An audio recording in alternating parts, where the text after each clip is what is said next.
Just because you had a good mother doesn't mean your father had a good wife.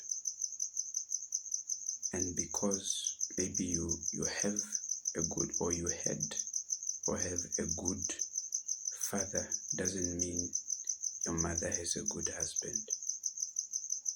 This was a statement I came across today that it stopped me in my tracks, man, and it just got me really thinking that, we are taught that, that most of the world is supposed to be black and white. This person is a good person, this one is a bad person. This is how we are taught to kind of view people. This is a bad situation, that's a good situation. But people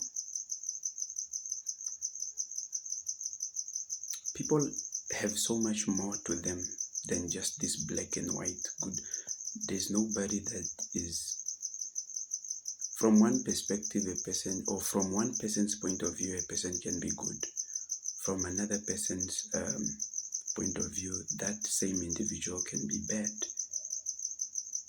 And so it takes a bit of learning and a bit of living, not just to be told, because when I tell you like this, it doesn't mean much. You need to realize, because it says many know, many understand, but very few realize. Because realization is like an aha moment. It comes to you and you are like, damn, that is so. When knowledge meets experience, at some point there you kind of find, you have a realization. A person can be a very bad person in your eyes, as far as how you relate to them, but they are someone else's best friend. There's someone who cannot live without that individual that you abhor so much. And I just really began, it all stemmed from that. Their relationship, I think each individual sort of brings out different parts of who we are. So your mother can be very loving to you, but not loving to your father. Your father can be a very loving father to you, but that does not, because he's a good father, does not automatically make him a good husband. Because we think a good person is just a good person. They can't. And I was talking to another friend who told me that maturity, there's a certain sense of maturity that comes upon you when you are able to what? He said something along the lines of the weight of responsibility, when you are able to bear the weight of contradiction. Yes, the weight of contradiction. The fact that you are able to accept people for who they may appear to be at that moment in time. Realizing that a person,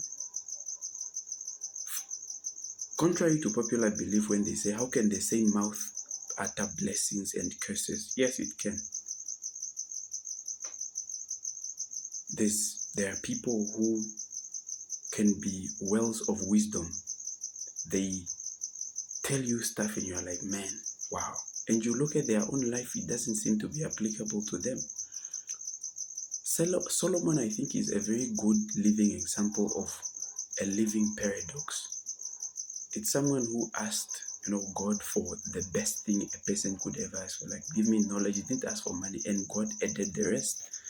And then Solomon goes on to do everything that a person can imagine. He said at some point he never denied he's had anything he desired. Of in the tune of what? The 300 wives, or is it 300 wives and 700 concubines or something like that? Some crazy number like that. But this is supposed to be a person of wisdom. But why then is his life looking like someone who is void of it? But yet kings traveled from all over the world to meet Solomon for his wisdom, for his guidance, because he spoke. You read the book of Ecclesiastes, you read the book of Proverbs, you know this is wisdom.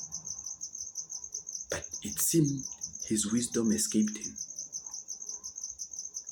And this is really what people are. Just because you had a good mother or a good father does not mean your father or your mother had a good husband or wife. Because this person was good to you specifically. A person can be a terrible boyfriend, terrible husband, and a very good father. This is possible, but we can't seem to compute this in our minds. It takes us a little bit of, what can I say, a little bit of evolution from a personal perspective for you to truly grasp and understand this. And this really just hit me, and I'm like, this is really something that we ought to look at. Because we have this thing of either painting people to be good or bad, and no human being is like that. There are a lot of people who maybe think because I talk about these things that I have no struggles, that I have no shortcomings. Hey, just the perfect guy strolling. No, I'm not it. There's someone out there who I have hurt. And when you go and tell them I'm a good person, they're like, no, that person is a horrible human being. He did A, B, C, D. You are like, what? Nello? Yes. So, and I think it's something that I said concerning my parents, that it takes wisdom to know the shortcomings of someone and still yet maintain respect for them.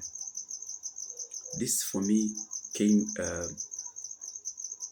or for you to know that a person embodies both good traits and bad traits, and you still choose to take away the good and trash the bad, because most of the times we can't make the difference.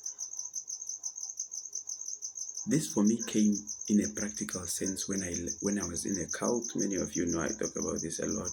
I was in a cult, a religious group, what. It took time for me to go from blaming the pastor to actually realize it. But this man, he was not all bad. He taught some decent life lessons, some disciplines. In many ways, he taught me to sort of come from childhood to be a man, to take responsibility for my life in many ways. That does not excuse the bad shit that he has done, though. I acknowledge that, but I also acknowledge the good. Because a lot of times people hurt because they are like, this was an evil incarnate. How could he?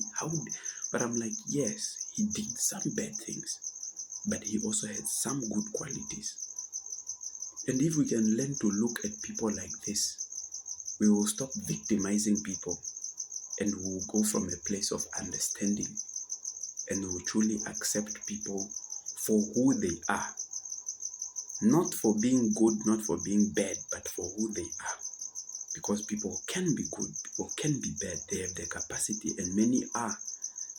For you to understand that my relationship between me and you is between us. When it goes to, we may be best friends, and you might be friends with someone else, but I look at that person, I'm wondering, what do they see in that person? Why are they even strolling around there?